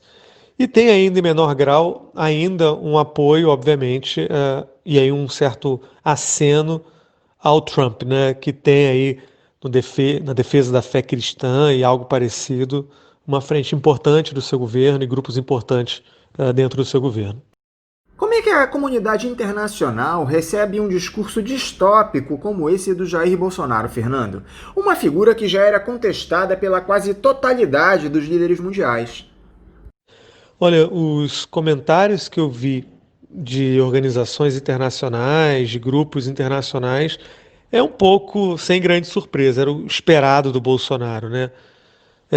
Mas não impede, obviamente, de palavras muito fortes, né?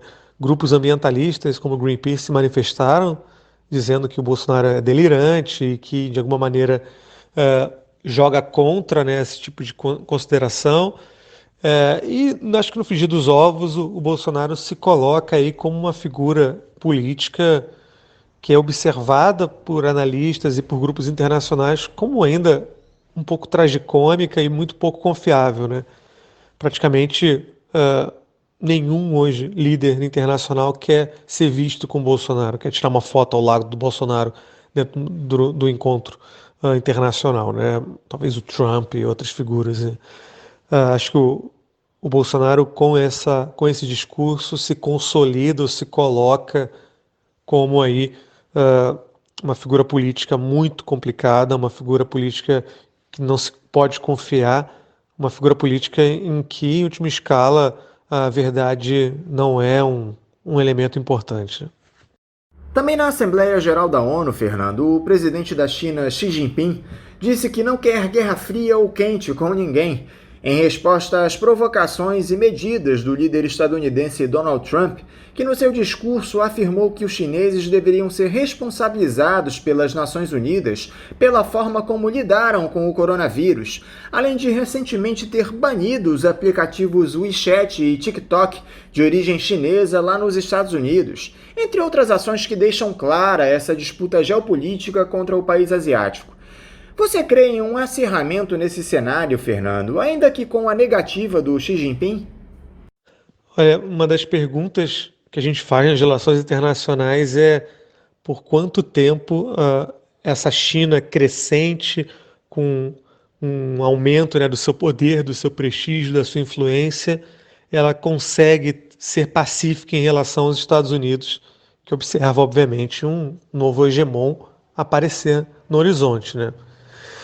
Tem várias respostas para isso. E aí, bom, obviamente o TikTok, esses confrontos comerciais, agora tecnológicos, são todos materializações desse momento de uma China crescente e os Estados Unidos que observam, obviamente, parte aí da sua influência perder um pouco de espaço.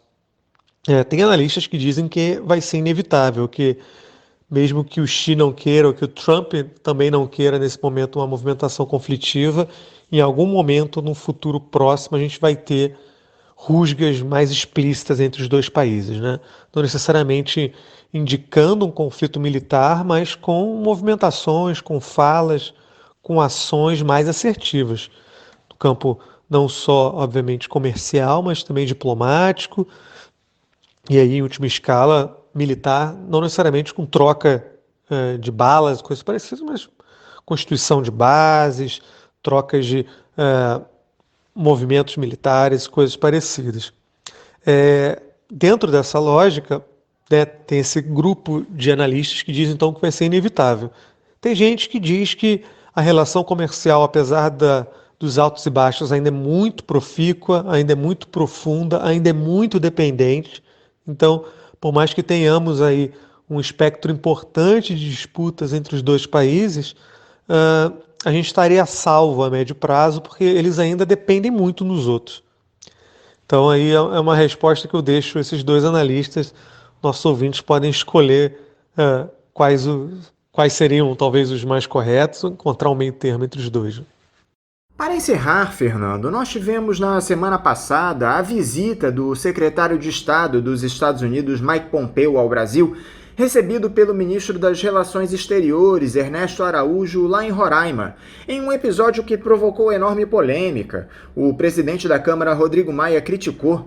Os próprios senadores convidaram o ministro a dar explicações para a visita. Tem muita gente dizendo que é mais um ato de campanha de Donald Trump à reeleição. Como é que você analisa esse episódio, Fernando? Isso, né? Acabei comentando antes, mas a chegada do Pompeo aqui é uma movimentação de campanha, né? O Trump quer sinalizar que tem controle do continente. Já que acabamos de falar de China, vale a pena lembrar, a China hoje é o principal aliado da Venezuela, mais do que a Rússia. Então se enquadra um pouco nesse cenário global de disputa entre os dois países. E é também, acho que um recado de que o Brasil continua um aliado preferencial, certo quintal norte-americano, e em última escala que o Maduro deva se preocupar aí, que não se colocar muito as manguinhas de fora, porque os Estados Unidos estão de olho, né? É uma ação grotesca, para falar o mínimo, né? Para ter uma ideia, todos os chanceleres vivos, os últimos ex-ministros de Relações Exteriores que já estão aí aposentados, fazem manifestações públicas contra. O próprio Rodrigo Maia, no Congresso, também se declara contrariado desse tipo de encontro em território brasileiro, né, regimentando a queda de um país soberano, que é a Venezuela. Por mais aí que não precisemos concordar com o que o Maduro faz na Venezuela, se trata ainda de um país soberano. E, em última escala, denota, eu acho, que o grau de subserviência brasileiro em relação aos Estados Unidos e, como eu comentei antes, mais uma peça aí nessa montanha de intempéries provocadas pelo nosso chanceler e pelo presidente, que vai demorar gerações, décadas para a gente conseguir recobrar, né, para conseguir reconstituir. Fernando Branco, eu quero mais uma vez te agradecer a disponibilidade por conversar conosco aqui no Faixa Livre, te desejar um ótimo dia de trabalho e mandar o meu abraço. Bom, prazer é meu, estou sempre à disposição aí, um abraço para vocês e para todos os ouvintes. Até logo. Conversamos aqui com o professor do Instituto de Relações Internacionais e Defesa da Universidade Federal do Rio de Janeiro, a UFRJ, Fernando Brancoli. E vamos encerrando a edição de hoje do Faixa Livre, convidando todos vocês para amanhã, a partir das 8 da manhã, estarem aqui conosco, ligados na Rádio Bandeirantes 1360 AM, para mais uma edição do Faixa Livre. Um abraço a todos vocês e até amanhã!